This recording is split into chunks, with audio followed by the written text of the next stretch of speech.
Knapp pitched a beautiful game, and we knew exactly what we were facing, and that fastball's tricky.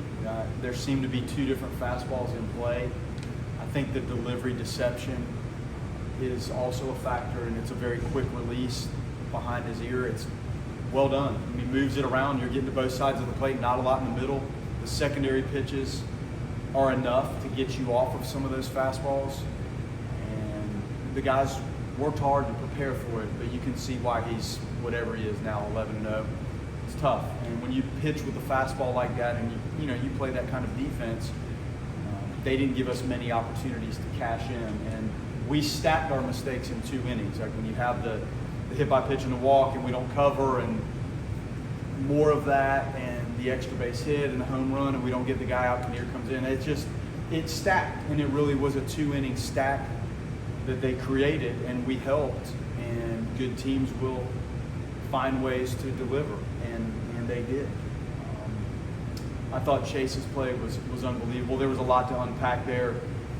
He crashed, and the first thing is you want the guy to get up, and then he jumps up and throws it.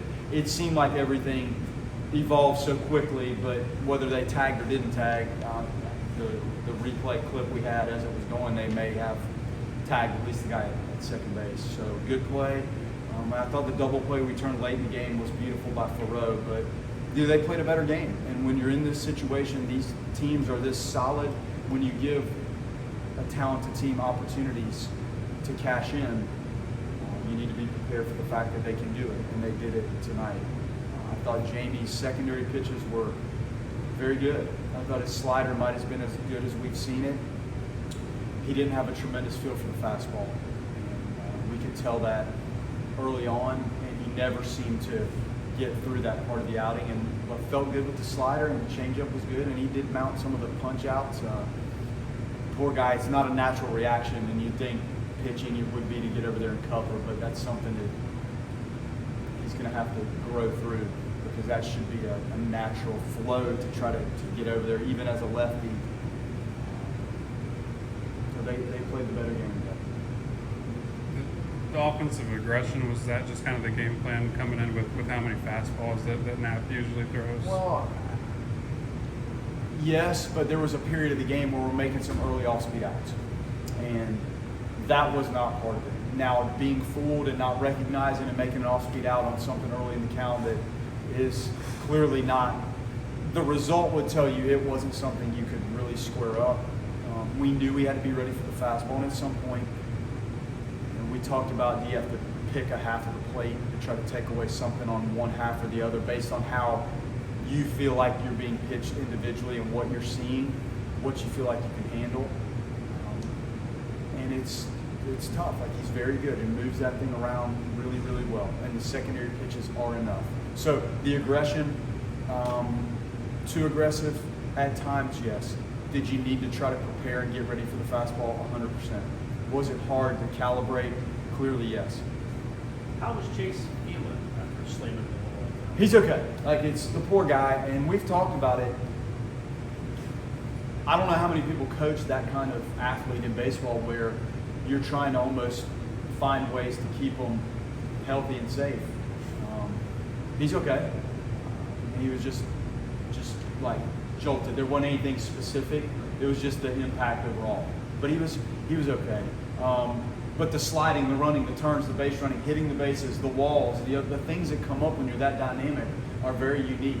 So we have to try to coach him and grow him through some of these things to try to keep him healthy, because he's battled like a lot of stuff. There's a lot going on for the guy, and he's played 20 games maybe, so we're trying, and he's trying. Like, that guy gives you all, he's got every pitch, every swing. I told you that. And he's going to try to run through the wall and through the bases and slide. It's an exciting guy to have. We just want to try to keep him healthy, and that's, when you play that hard, that's a tricky dimension to try to incorporate. But we'll get it. On a crazy play like that, they're saying the guy on first tagged and advanced 2 bases too, or would it even matter, because I don't think y'all threw it first? You know what I'm saying? Yeah, try to get the double play. Like, how does that? They said they tagged. Okay, both of them. Yeah. All right. So it's nuts. It's a lot to unpack there.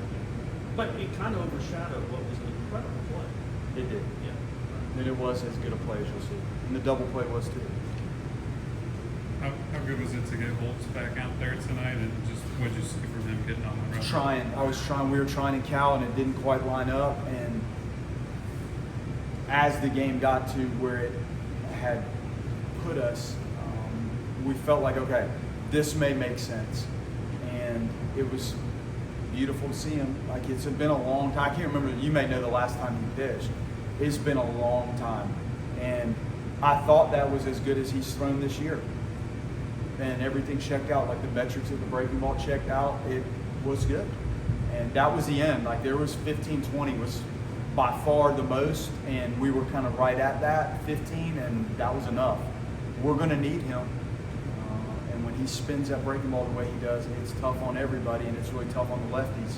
And we haven't had it in a long time. I feel like at times lately Cal's been maybe a bit overshadowed by the ridiculous run Drew was on, but I think he's got a 15-game hitting streak tonight, had half their hits tonight. I mean, when he and Drew are giving you the moments they have, what's that do to extend the lineup? Huge. They're in the middle of it, and you know those guys are going to get opportunities in the middle to do things with runners on base.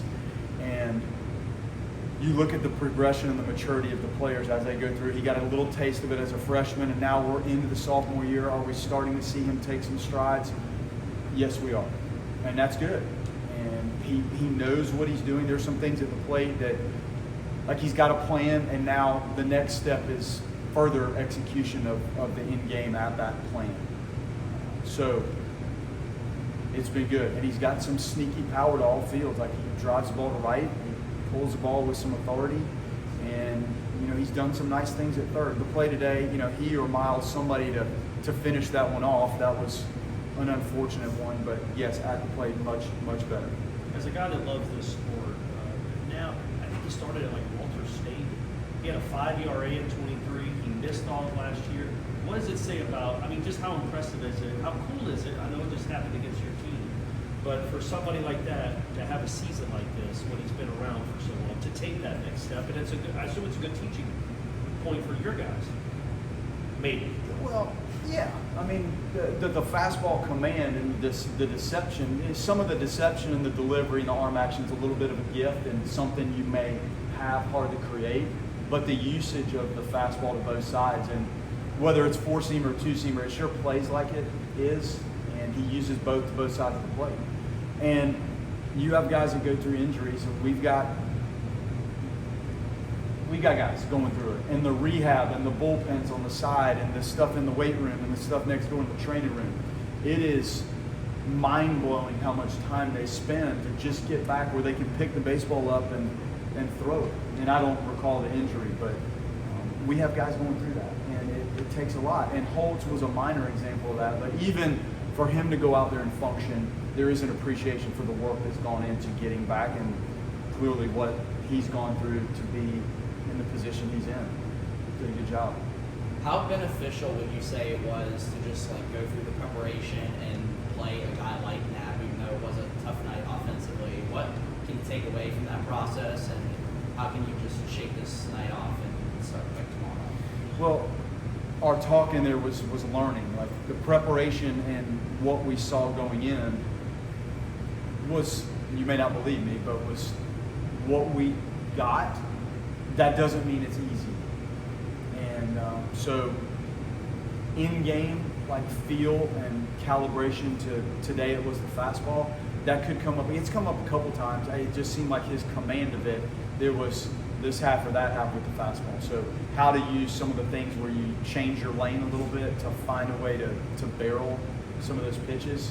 There's a lot of strikes. It's hard to think you're taking through some of those at-bats. You're getting a lot of stuff in the zone. The secondary pitches, I think that's the biggest lesson, is maybe some of the early out at-bats on some of the secondary pitches are the ones that I hope they sink in tonight and then clearly flush. But you're right, something like that on the mound will face us again at some point.